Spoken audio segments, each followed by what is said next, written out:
Radio अपना Frankfurt दिल से कहता है. Hello everyone, I'm Raman from Apna Frankfurt, and today we are back with a very special discussion. Today's discussion is with a special panel from Berlin to talk about Indian associations in Berlin and to discuss a very important topic, COVID-19 Relief Fund initiated by Indians in Berlin. Well, before we go into the details of these topics, let me introduce the participants to you. Today we have Dr. Bopana. He is the president of INDCC and General Secretary at Berlin Kannada Association. Thank you, Mr. Bopana, for joining. Thank you, Raman, and thank you, Apna Frankfurt. And welcome all. We also have Dr. Raghu. He's the General Secretary at INDCC and COVID-19 Relief Fund Initiator and Manager. Very important position there. Thank you, Dr. Raghu, for joining us. Thank you, Raman. Thank you, Apna Frankfurt. We also have Dr. Kritika Hariharan. She is member of INDCC Berlin Core Committee and board member of Berlin Tamil Sangam. Thank you, Dr. Kritika, for joining.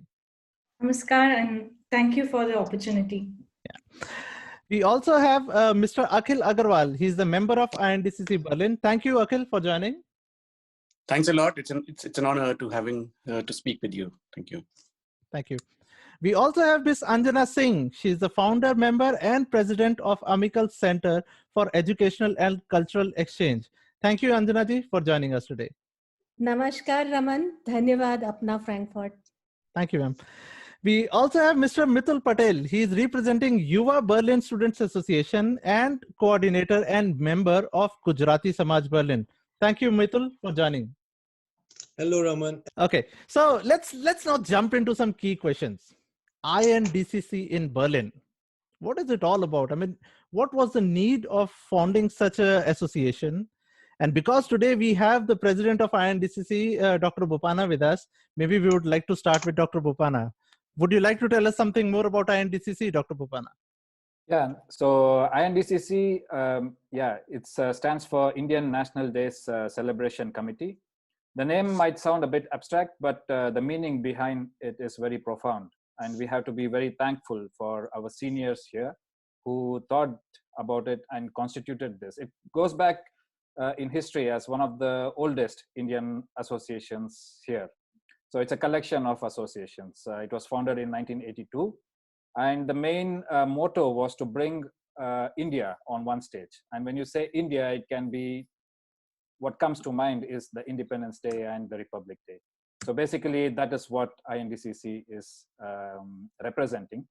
And you can also think of it as a canvas. The art on the canvas is brought about by the various Indian associations. It might be regional associations or any other associations that is related to India. So in a way, it forms the backbone of the Indian community here in Berlin. When I say Berlin, it's not just Berlin, but it's the Embassy of India jurisdiction zone. That is all the 5 states of Mecklenburg, Saxon-Anhalt, Thuringia, and of course, Berlin as well. Yep. So it has gone a long way from 1982. And to the present day, we have the support of more than 26 Indian associations in the Berlin region. Yeah, so it's kind of, you can compare INDCC as the art, and the artist is the Indian association combined. So very nice to hear that. I mean, it's history and an introduction. Yes, exactly. And I think it's very important that at the end, an individual can achieve only up to a certain extent, but it's always a teamwork that enables you to achieve more. And I think INDCC is a very good example of that. No, thank you. Thank you, Bopanaji, for introducing us here to INDCC. Now, also talking to Mr. Akhil, I mean, he is also part of INDCC as the member of INDCC. Akhil, how is working at INDCC? And I mean, how much of involvement is required to take initiatives forward in INDCC? I'm part of INDCC since 2014 when I came here to Germany. And I realized that many of these senior citizens who had some idea of how to celebrate Indian National Days, especially bringing all regional associations together, and were doing a tremendous job, putting their own time and effort and money into it. So they, one point in time, said that the younger generation should take the mantle. So together with a couple of other like-minded people, we came forward and we said, well, we will take the flag forward. Otherwise, it was very hard to see that you are going to, let's say, an Independence Day celebration program, sit in the audience, get enthralled, and just come out without offering any helping hand. That for me was not a good thing to do. So together with a few other people, we said we will take the flag forward, and this then became more successful than it was because of more people joining in, simply. And last year, we also realized that just one or two or three or four people cannot run it. With the good idea from Bopanna and Raghu and others, we said, let us now bring INDCC as an amalgamation of all associations that are existing. So we do not have any hierarchy here. We only work together, and a couple of associations take the lead for a given period of time. And this has worked beautifully well. So while we do have, as Raghu and Bopanna mentioned, we do have executive posts, because every organization needs a structure, otherwise it has the risk of falling flat. Agree. Yeah. With this structure, we are able to move in a given direction eventually, but we all move together. And this has been one of the highlights of my staying in Berlin. For me personally, when this COVID-19 relief fund was brought upon by Raghu, I was enthralled, and I said, let's give it time. So it has taken some toll. It has, of course, gone through the grind, and we have put in a lot of ideas behind how to best do it, how not to do it. A lot of iterations were made, but as Bopanna said, so far we have been very successful in doing it all together. So for me, INDCC as such is a model, because it doesn't follow a very strict governance and hierarchy. It is also a lot to do with how people volunteer and come together. And I think when in voluntary work, people start taking responsibility, it can do wonders. So yeah, INDCC is a very good example of that. No, thank you, Akhilji, for bringing your opinion here. Now, let's move on to the next question here now. Berlin, capital of Germany. Yeah. So one of the prime locations where Indians live in Germany. Now, the question is, how are Indian associations working together here, and how are authorities helping these associations? Now, to get an opinion here, I would like to request Anjana ji. Anjana ji, would you like to say something about this? धन्यवाद रमन जी। देखिए, हम भारतीय तो सदैव से ही वसुधैव कुटुंबकम पर विश्वास करते हैं, ये बात सभी को पता है। तो यही बात लागू होती है कोविड-19 के समय पर भी, और हम सब कैसे एक साथ मिलकर काम कर रहे हैं, इस बारे में अभी कृतिका इस पर प्रकाश डालेंगी। लेकिन कहाँ तक अथॉरिटीज की हमें मदद मिल रही, इस पे मैं कुछ बताती हूँ। सबसे पहले तो हमें धन्यवाद करना होगा भारतीय राजदूतावास का, जो हमेशा हमारे सपोर्ट के लिए खड़े रहते हैं, और हमें उनसे काफी सपोर्ट मिल रही है। इस पर भी कृतिका कुछ बताएंगी आपको बाद में। और रही बात जर्मन सरकार की मदद की, तो जर्मन सरकार की मदद हमें पहले देखना होगा कि हम किस तरह के वीजा पर यहाँ रहते हैं, उस हिसाब से जर्मन सरकार की काफी मदद है। अगर हम बात करते हैं, जो एक बड़ा वर्ग है जर्मनी में, व्यापारी वर्ग, उनकी काफी मदद हो रही है। अगर वो कोई व्यापार करते हैं तो जर्मन गवर्नमेंट ने काफी कोविड के समय काफी सुविधाएं दी हुई हैं, जैसे इंटरेस्ट फ्री क्रेडिट और सारी चीजें। और दूसरा वर्ग है जो फ्रीलांसिंग काम कर रहा है, या छोटे व्यापारी जो यहाँ पर हैं, उनको भी काफी मदद दी जा रही है। लेकिन कुछ वर्ग ऐसे हैं, और जो नौकरी पेशा है, उनके पास तो नौकरी है, उनके लिए अलग तरह की मदद है कि अगर उनकी नौकरी चली जाती है तो जर्मन सरकार 1 साल की मदद करती है। ये सारी चीजें जर्मनी में पहले भी थी और आज भी हैं। एक ग्रुप या 2 ग्रुप जो बच जाते हैं, वो हैं छात्र वर्ग, और जो लोग यहाँ नौकरी की तलाश में आए हैं और स्टक हो गए हैं कोविड के समय, उनकी मदद के लिए, छात्रों के लिए भी अभी, विदेशी छात्रों के लिए ऐसी कोई मदद थी नहीं। 2 दिन पहले जर्मन गवर्नमेंट ने एक प्लान लागू किया है, जिसमें विदेशी छात्रों को भी क्रेडिट लेने की सुविधा है, वो 1 जून से आवेदन कर सकते हैं। लेकिन यहाँ पर जो एक बड़ी समस्या है वो ये है कि विदेशी छात्र जो जर्मन सरकारी संस्थाओं में नहीं पढ़ रहे हैं, सरकारी यूनिवर्सिटीज में नहीं पढ़ रहे हैं, भी इन सब सुविधाओं से वंचित रह जाएंगे। तो उनके पास कोई भी सुविधा नहीं है, वो उनके लिए कोई भी खड़ा नहीं है। तो ऐसे केस में, या जो नौकरी की तलाश में अभी हैं, जिनके लिए जर्मन गवर्नमेंट की कोई सपोर्ट नहीं है, उनके सपोर्ट के लिए हमें खड़ा होना चाहिए। Very valid point there, ma'am. I think especially job seeker visas and students, these are two cases we have also been hearing a lot about. It's a very valid point here, and very nice step taken by INDCC. I mean, collectively by all Indian Berlin associations, I would say, to help these two associations or to these sections. Now, I mean, I would like to bring in now Kritika ji here. Kritika ji, your opinion on this point, and how would you like to add some information here? Yeah, so very thankful to the forerunners of INDCC who have been trying for a long time to bring all associations together for the national days. So if you heard Bopana speak about the full form of INDCC, it actually means a National Day Celebrating Committee. So there are several associations in Berlin. We even have 26 such associations under our umbrella in the Berlin region. So all these associations always existed, but to bring them under one umbrella in the past couple of years, I think INDCC has done a lot to pull people together. And the first reason we came together is probably because of our culture. So the celebration of the National Day itself brought us together. Given that we have already formed our bonds in this situation, a circumstance like this with the corona situation has actually bonded us further in humanitarian, in this humanitarian cause. So that existing foundation, I would say, came already due to the cultural involvement of all these associations. And to go one step further, we know how to work together with each other. And that sense of voluntary working, that you know that you have to give in a lot of hours of your work, of your, I don't know, in this case, handling a lot of money without any returns.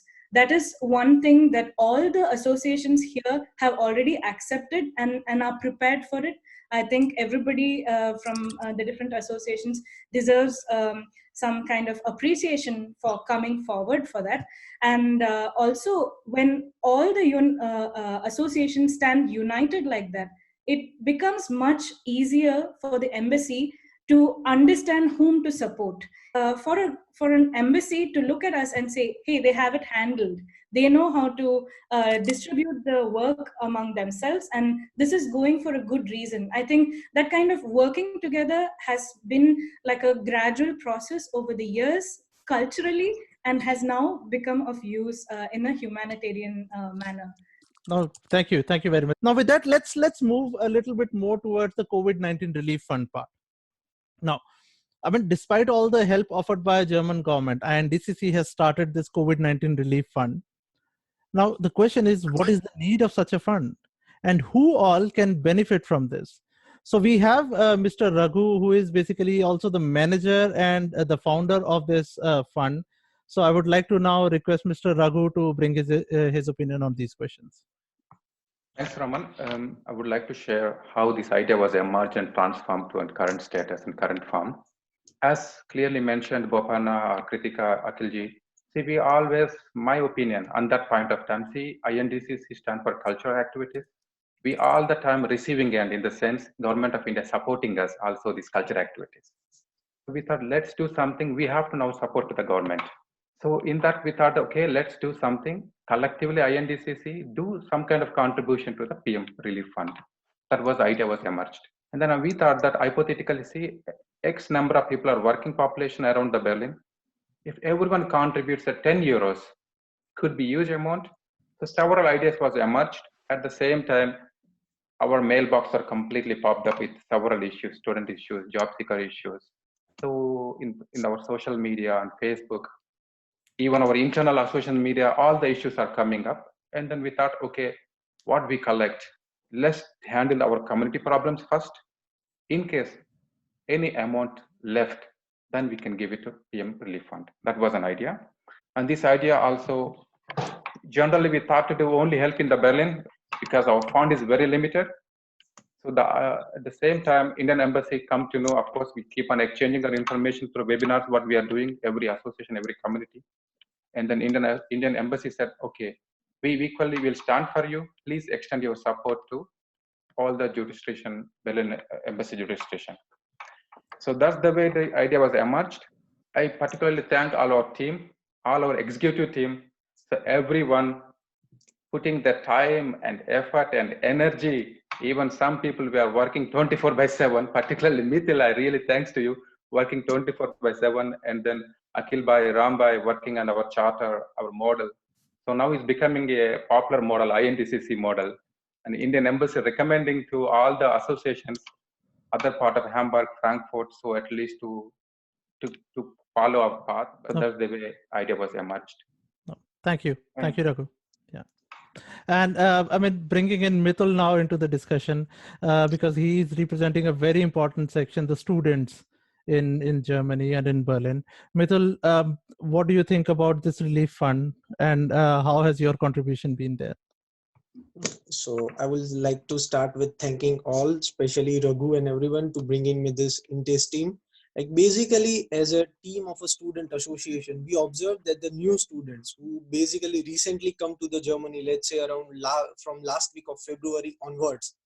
So to start this studies into the summer semester in this current summer semester, and then due to the partial lockdown and the shutdown of regular services like Anmeldung offices and Bürgeramt and as well, so they couldn't manage an Anmeldung processes. So like having a block account but not having an access to that because they are not having Anmeldung certificate with them. So they have the finance with them, but they cannot access that finance. So that makes them vulnerable in the situation. And there are also some other segment of students who basically, let's say, recently completed their studies into the December or January after completing the master thesis and everything, and converted that visa into 18-month job search visa that the student get after the study is completed. So in this period, the main source of surviving for the students is basically a part-time job. And we all know that in these circumstances, that's not going to happen. No student will get enough part-time job to survive through this period. So this kind of students also require some help, especially from the community. I would like to thank all the team members to specifically listen to all the students' issue and everyone. Thank you, Mithil. And students, yes, a very important part also with respect to forming the future of our country. And I think any possible help which we can definitely offer to this community, we should do. Now, I mean, moving with that to the next point here. Now, we know now who is the target group and who can benefit from this fund. Now, the key question here is, how can one apply for such a relief fund? And where can people get more information about it? So I would request Raghu to say something about this. Yes, well, we are strongly working you can see all the information, our social media, our Facebook. Now we have a Twitter also and Twitter also. So we get all this information, but the process and all the technicalities, I request to Akhil Bhai to comment on it. So he can explain much better than me. Yeah. So Akhil, please. Yeah, okay. Thanks, Raghu. So basically we contemplated many possible approaches. So we said, let's start with receiving a simple email from applicants, which has very basic information about them, like their name, where they live, where they stay, and a short summary, 50 words summary of what their actual need is. In most cases, in almost all cases, we will respond to the email by giving them back a personalized link to a form that they would submit online with an application ID. So then this application ID becomes the tracker using which that ticket will be tracked from here on. So a bit of IT thrown in, not a very sophisticated one, but to the extent that it helps us. And with this personalized link, Then we collect all the data on a tracking sheet, which is then our IT tool to record stuff, get information, compare across, and track a given application. Well, thank you, Akhilji, for giving us such a detailed answer there. My appreciations there for taking that step forward and helping all of us. Pleasure. Yeah. Now, a little bit of more detail into this, Mr. Akhil. Mm-hmm. When somebody applies for such a relief request through the email process that you have mentioned, I mean, just to set the expectation clearly, how long does it normally take to somebody to know whether he will get this support or not? Yeah, very good point. Thank you for this. So when we were trying to set the process up, we also brought this point up. We said, if someone is in dire need, he or she should not be made to wait for days and weeks before help reaches back. It is of no use then. For every seemingly critical case that comes in, we said we will have it answered. The initial response should happen the same day, will happen the same day. And then it based on when do they receive the application form, because then it goes back to them and they have to provide more details and it has to come to us.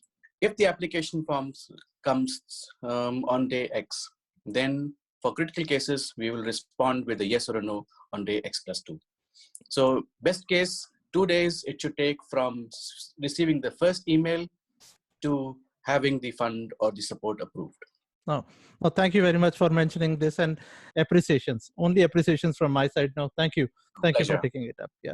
Okay. So now let's move to another side of this fund, which is a very important side, and I would say it's the contributors side of the fund. Yeah. So how can people basically contribute to this fund? And I mean, is it a donation or is it a contribution? And are there any kind of tax reliefs or tax benefits associated with the payments that are done into this fund? Some details on that. And maybe here I would like to ask Bopanaji to give some details on that. Yeah, thank you, Raman. This is a very, very important and crucial part of the whole exercise. So to start with, I just want to make it clear, it's not a donation. So as to, we are not expecting like huge amounts of money. So it's a voluntary contribution. And in the same line, so it goes to say that there is no tax benefits, and it's a very small amount of money which an individual says, okay, I will contribute. Just to add to that, so it is also an embassy supported initiative. So when the embassy is an equal partner in this, that they are giving 50% of whatever we are raising. So this should give, I would say, a lot of credibility to the efforts. Yes. So, yes. Yeah, this is something that is has to be highlighted. Yeah. Thank you, Bopanaji. And I think one thing is also very transparent with this fund. If we go to the PayPal link that you have shared on the INDCC Facebook page, I visited this link. You can see who is contributing. You can donate anonymously. Yeah. You can donate declaring if an association is contributing or if an individual is contributing, and you see how much money is coming in. And I'm pretty sure that if somebody wants to get details where which part of the money has gone, I think the association INDCC is there to provide those details as well.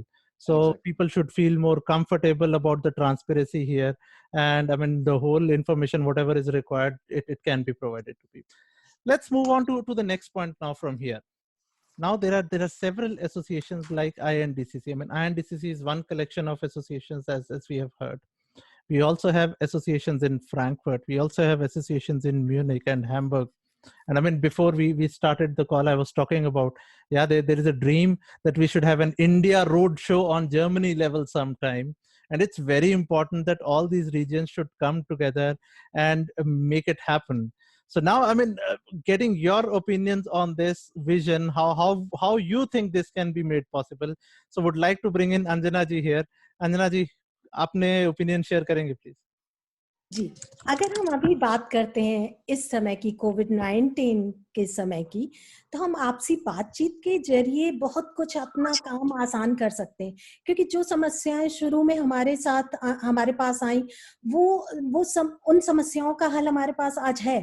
तो ये जो हल निकला है, जो प्रतिदिन समस्याएं आती हैं जिनका हम हल निकालते हैं, वो दूसरे क्षेत्रों में भी काम आसान कर सकती हैं। और दूसरी चीज, जब हम आपसी सहयोग के जरिए, आपसी बातचीत के जरिए इस समय एकजुट होके काम करेंगे, तो यही हमारी एकजुटता जो है बाद में भारतीय संस्कृति के प्रचार प्रसार में काम आएंगी, क्योंकि हम एक साथ हर क्षेत्र से एक साथ होके काम आएंगे, तो हमारी आवाज बड़ी आगे तक जाएगी। Yes, ma'am. तब हम अपने क्षेत्रों तक ही सीमित नहीं रहेंगे, अपने क्षेत्र से निकल के पूरे जर्मनी में, पूरे जर्मनी क्या पूरे यूरोप में, पूरे यूरोप क्या पूरे विश्व में फैलेंगे। Sure. और आगे शायद कुछ कृतिका कहना चाहेंगी इस बारे में। Yeah, absolutely, Anjana ji. I think culturally we are all bound together, and this is something we have to capitalize in such situations and take forward to be culturally united. So yes, that would be wonderful if all this is over and we can still bond culturally and have that kind of. We actually have this carnival of cultures every year, and we come. We have a wagon with the Berlin India Wale, where all cultural groups in Berlin come together and actually exhibit Indian culture. If this would be from the whole of Germany, this would be very, very nice. Oh, sure. Thank you. Thank you.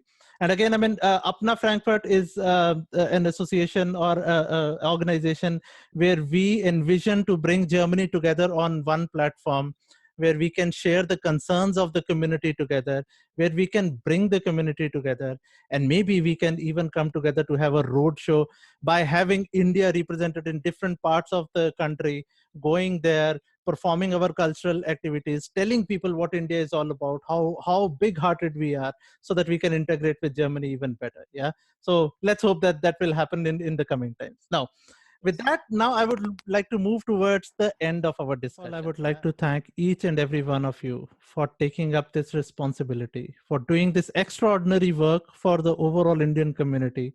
I mean, appreciations from my side, thanks from my side, what you guys are doing in this time. I think that's amazing. With this, I would like to thank all of you once again for your time. It was a very nice talk with you, and we will definitely stay in touch. Thank you very much. Thank you. It was a pleasure. Radio, अपना Frank Fahad, दिल से